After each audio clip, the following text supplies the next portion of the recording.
E para explicar sobre o transtorno do déficit de atenção e hiperatividade, eu tenho o prazer de receber o psiquiatra, o doutor Felipe Lobo.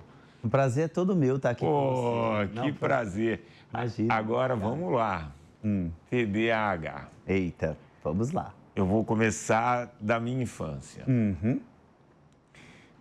Quando você ouve os relatos ali do que é o TDAH, o que são os sintomas, vamos dizer assim. Isso. Provavelmente eu tinha e muitos coleguinhas meus ali tinham. Sim. Muita dificuldade em se concentrar, em terminar as tarefas. Você não tinha, na verdade, um grande diagnóstico. E aí você ia muito na disciplina.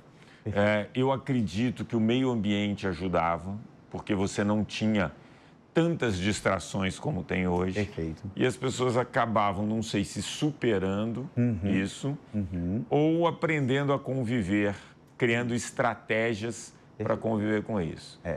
É por isso também que tem menos diagnóstico no passado do que hoje? Interessantíssimo, né, o que você está colocando. Assim, a compreensão sobre o TDAH ela é uma compreensão cada vez mais recente. Né? Antigamente ela era entendida, né, e os primeiros nomes era doença da lesão mínima, porque se fazia lá um estudo no cérebro e não se via nada de diferente. Então pensava assim, deve ter uma lesão mínima que ninguém está vendo nada, né? Mas o que eu quero colocar é assim, cada vez mais o entendimento e os critérios diagnósticos, a forma como a gente vê isso tem evoluído. De tal maneira que, assim, se você pegar o critério diagnóstico de 10 anos atrás, é diferente do critério diagnóstico atual. Né? Ou seja, a gente está ampliando o conhecimento e podendo nomear, identificar e se apropriar, falar, não, isso daqui é dessa síndrome. Né? E aquilo que a gente achava que antes era, não é. E vai se diferenciando, que é o caminho mesmo da psiquiatria. Todos os transtornos psiquiátricos foram assim, né? Foram sendo modelados a partir de entendimentos modernos, né? Agora, o que acontece, né? Assim, a criança com TDAH, ela muitas vezes é tida como uma criança arteira, uma criança errada, né? Assim, e os pais, às vezes, né, vão para atitudes extremas, batem, bota de castigo. Lá, ajuda. Antigamente, então, pois é, né, assim, não ajuda. Por quê? Porque esse transtorno, né, o transtorno, ele acontece por uma deficiência de dopamina em projeções do lobo pré-frontal, que é a região que organiza o psiquismo, né, que ajuda nessa organização psíquica.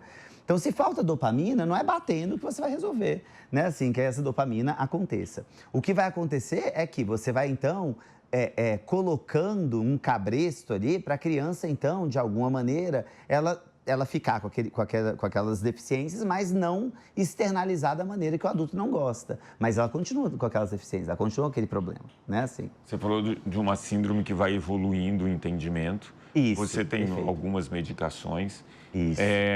O ponto você acha que em determinado momento houve um exagero nesse diagnóstico? Todo mundo que tinha alguma outra deficiência, que não necessariamente essa, era diagnosticado com TDAH e entrava na medicação?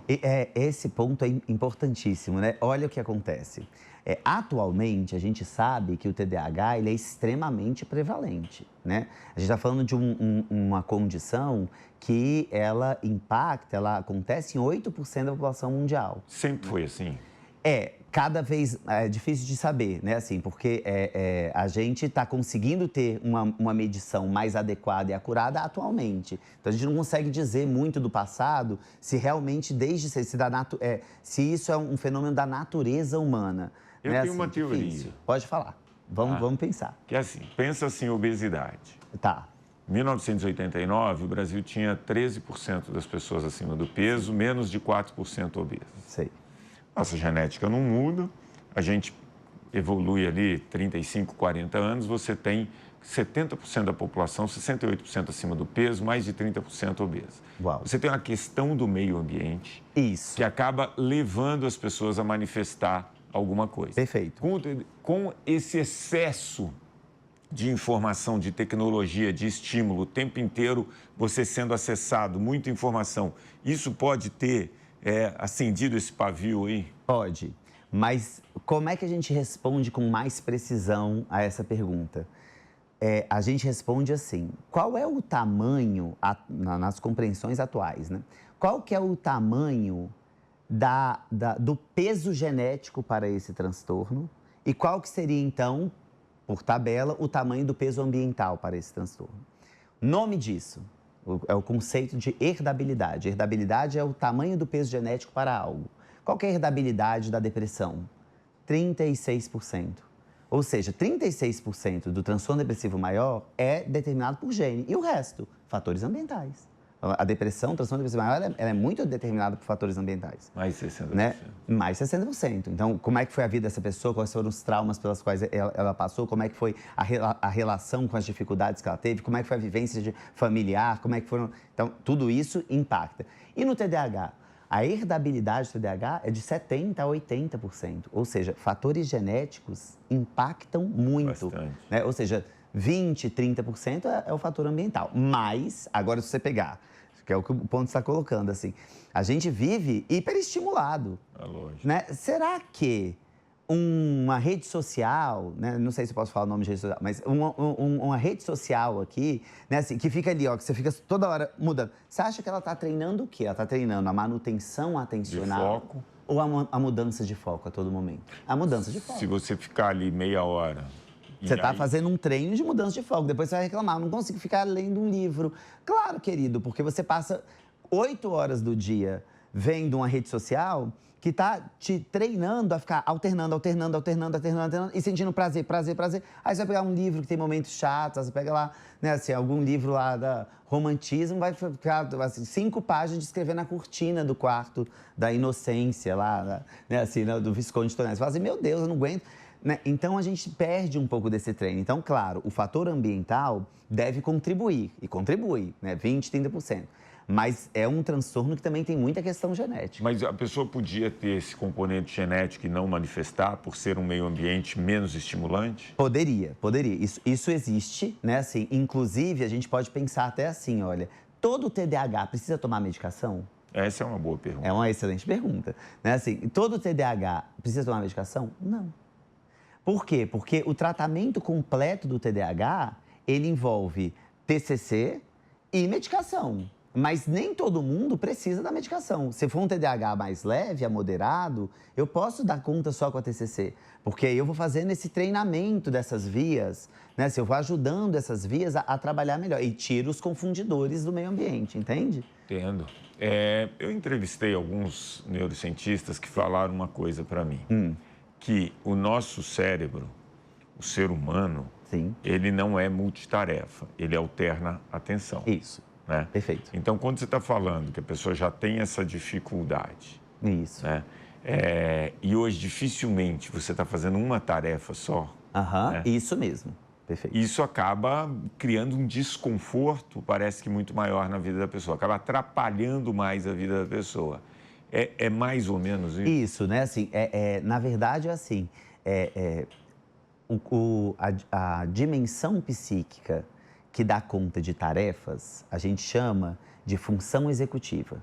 A função executiva, ela é o secretariado do cérebro, né? É ela quem planeja, é ela quem determina o objetivo, é ela quem sequencia etapas, é ela quem alterna a atenção, é ela quem monitora a atenção, é ela quem inibe. A mãe fala, não, agora não é essa hora, né? Tô lá fazendo um bolo, aí eu já quero botar o fermento. Não, agora não é a hora do fermento, essa etapa aqui é a hora do... Ela faz a inibição. Percebe que a função executiva, ela tá dando conta da funcionalidade total desse indivíduo, né? Aonde repousa a função executiva? No lobo pré-frontal, né? E quem que aciona o lobo pré-frontal? Muitas coisas, mas a mais importante seria aí o influxo dopaminérgico, que é o que falta no TDAH. Falta esse influxo dopaminérgico. A gente tem que repor esse influxo para poder conseguir ter uma ativação plena do lobo pré-frontal. Por isso que, né, na abertura, você está falando ali, você já se viu em situação, você está fazendo várias tarefas e não conclui nenhuma, tem muito ruído na cabeça. O que é isso? Falta de controle inibitório. O ruído está vindo na cabeça. Era para eu ter o controle inibitório. Fala assim, não é hora de pensar nisso, é hora de focar naquilo ali. Não, é hora de terminar essa etapa e não começar a outra. Isso é o secretariado do cérebro, né? Mas quem tem TDAH, né, se perde nisso, porque o lobo pré-frontal não está totalmente ativado. Mas você acha que, por exemplo, depois a gente entra em medicação. Tá bom. Mas quando você é garoto e você tem ali uma base disciplinar muito forte isso pode ajudar de alguma maneira? Isso Mesmo, pode. Eu vou dar um exemplo mais prático. Tá, vamos. Eu e meu irmão. Tá. Meu irmão é um cara organizado, começa, sabe onde quer chegar. Eu era tudo aquilo que você definiu aí de TDAH, né? Só que a gente foi estudar num colégio onde era extremamente rígido, não sei o quê. Eu tive muita dificuldade, ele muita facilidade. Mas essa dificuldade me ajudou o resto da vida a ter esse secretariado que você falou. Perfeito, perfeito. Mas isso, veja, então o que você está me dizendo? Que a depender da minha inteligência, aí eu vou ter que usar outras funções psíquicas.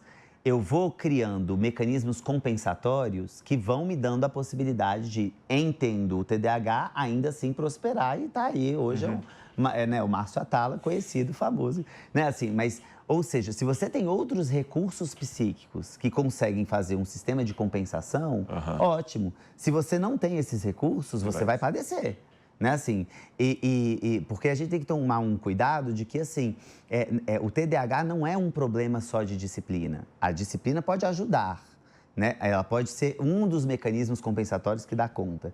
Mas uma pessoa que está sofrendo lá de TDAH e que está perdida, e muitas vezes tem muita disciplina, mas não consegue mesmo, né? Assim, e aí essa pessoa vai ter que tomar uma medicação, né? Assim, Só a medicação resolve? Ou você tem que entrar com uma série de comportamentos para ajudar ali? Essa pergunta é ótima, viu?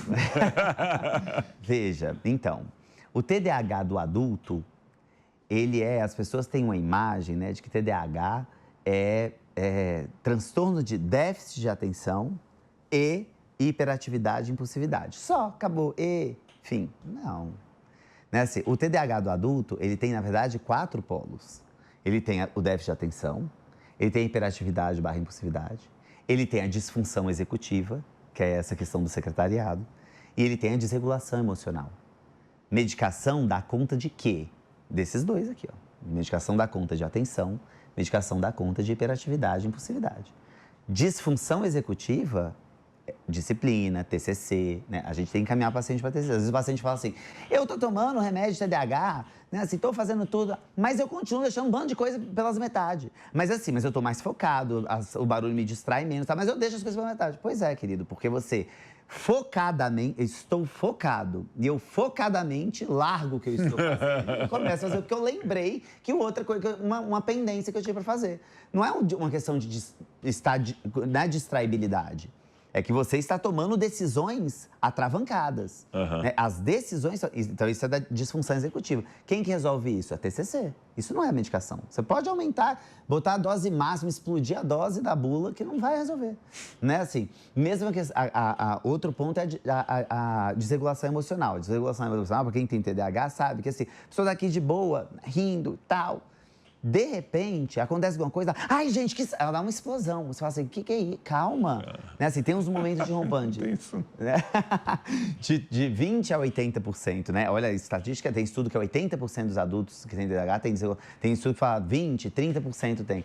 Mas você vê, disfunção executiva é de 30% a 50%, né? E a desregulação emocional de 20% a 80% dos adultos. Então, assim, essas questões, né, a medicação às vezes não dá conta. Então, por isso que eu digo, o tratamento integral seria uma associação dos dois para os casos em que o paciente precisa realmente tomar medicação. Porque quem é muito leve, a TCC pode dar conta de tudo. Entendi. Aí agora, falando dos medicamentos. Boa. Olha que louco. Você tem um efeito, parece que um desses medicamentos, ou 2 desses medicamentos, classe desses medicamentos TDAH, ele tem um efeito off-label, que é de emagrecimento. Isso, que virou um label, né? Atualmente é label já. E aí muita gente acaba consumindo sem ter o transtorno. Isso é muito... Causa algum problema para a pessoa? Isso, veja, eu posso só fazer um parênteses, né? Que eu acho muito importante ser dito, assim. Todo mundo que está tomando remédio psicoestimulante tem realmente TDAH? Não, temos erros diagnósticos, né? Mas nem todo mundo que tem TDAH está tomando a medicação que deveria tomar, né? Uma parcela do que deveria tomar não está tomando. né, uma condição que acomete 7% da população brasileira, era para 16 milhões de pessoas terem sido diagnosticadas. Não tem 16 milhões de pessoas diagnosticadas. Mas tem muita gente que não é e que tem e que está sendo diagnosticada, entende? Entendi. Tem uma distorção aí. Agora, falando da medicação. E aí, tanto para quem não tem e está tomando a medicação, né, que está dentro desse erro diagnóstico, quanto para quem está tomando a medicação para outros fins que não deveria ser. Qual que é o problema do psicoestimulante? É que ele propõe um aumento massivo de dopamina, né? E não necessariamente essa dopamina está conseguindo ser reposta na velocidade em que está sendo consumida. Qual que é o problema, então, da utilização de psicoestimulante se eu não tenho o diagnóstico, né, e estou lá tomando, ou se eu estou tomando ele para outros fins, né? É que a velocidade com que está sendo consumida a dopamina pelo uso do psicoestimulante pode não ser a velocidade que eu consigo repor essa dopamina. Então, eu estou, na verdade, cultivando uma escassez dopaminérgica, que está sendo mascarada pelo uso do psicoestimulante, que ele está ali, o pouco que tem, ele está consumindo, né? Vai chegar um momento que eu estou mais predisposto a um transtorno depressivo maior, né? Muitas pessoas que estão tomando psicoestimulante aí, né, sem critério, vão abrir quadro de depressão. E aí, um transtorno pode levar a um outro problema, que é um caso depressivo. Exato, né? Assim, o uso do psicoestimulante, porque veja, os estimulantes geram depressão, né? Cocaína, qual que é o problema da dependência de cocaína? Grande parte dos pacientes vão entrar na depressão, está consumindo a dopamina. Assim, crack, depressão, né? Assim, psicoestimulante de farmácia, né? Assim, se eu ficar usando ele incorretamente, depressão. Outro problema é a possibilidade, esse é um problema um pouco mais teórico, mas a gente que é da área já viu, né? Uma abertura de um quadro psicótico, né? Assim, porque você está mexendo na regulação de um neurotransmissor, que é o principal neurotransmissor envolvido nas psicoses, que é a dopamina. A dopamina, qual que é a questão da esquizofrenia? Um desbalanço dopaminérgico. Falta em uma região e tem excesso em outra. E a pessoa está ali tomando psicoestimulante e está propondo excessos dopaminérgicos, né? E depois uma falta dopaminérgica pelo consumo. Então, a utilização do psicoestimulante de uma maneira não criteriosa, sem indicação, sim, vai impactar tanto o humor quanto sono, nutrição, uma série Isso pode piorar o sono.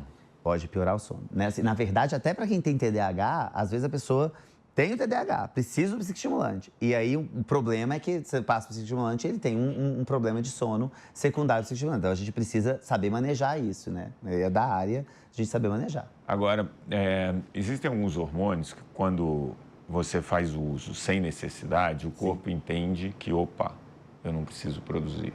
Ah, entendo, perfeito. Isso pode acontecer com o TDAH, não? Não é dessa natureza, né? Assim, porque os eixos que são assim, são eixos em que são outras substâncias quem determinam a produção daquela. Tá. E aí, se eu tenho muito daquela, vai ter que ter uma supressão dos que determinam. Tá. Né? Como sei lá, um eixo tireotrófico, né? Tireoide, um eixo gonadal, né? A pessoa que toma lá anabolizante vai ter uma redução.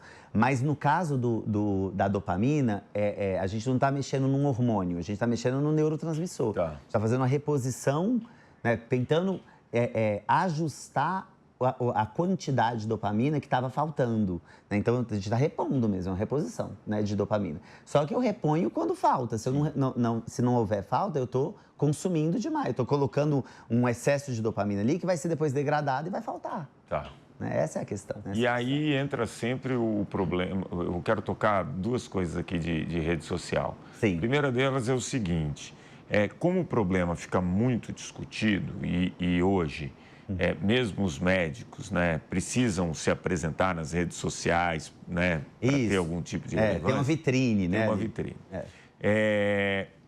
Como escolher um profissional bacana, que vai ser criterioso e conseguir identificar isso desses profissionais de internet que saem prescrevendo sem muito critério? Isso é um desafio muito grande, né? Assim, porque já é desafio em outras áreas menos sensíveis. Imagina numa... Então, né, assim, não existe uma receita de bolo, né? Assim, o que a gente costuma ver é que a gente tem que tentar, né? Eu acho que a orientação que eu pensaria para a população é assim, procura realmente ver a formação daquele médico que você vai, né?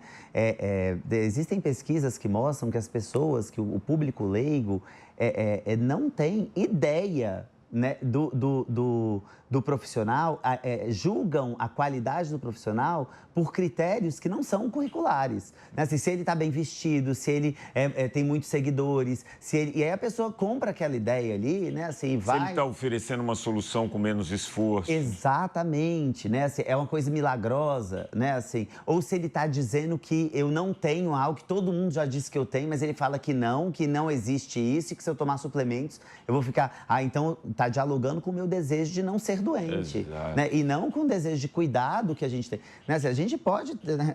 Todos nós temos as nossas questões, né? Assim, a gente tem que saber o que a gente faz com as nossas questões. O que eu faço com os meus defeitos? Eu ignoro, finge que não tenho? Fico procurando alguém dizendo que eu não sou assim? Né? Assim, calma aí, eu vou cuidar desse defeito. Conheço muita gente assim. Né? Agora, deixa eu perguntar outra coisa. Você comentou de Instagram, TikTok e tal, que ele estimula demais a alternância, esse estímulo muito rápido. Para uma criança, limitar o uso é importante? Fundamental.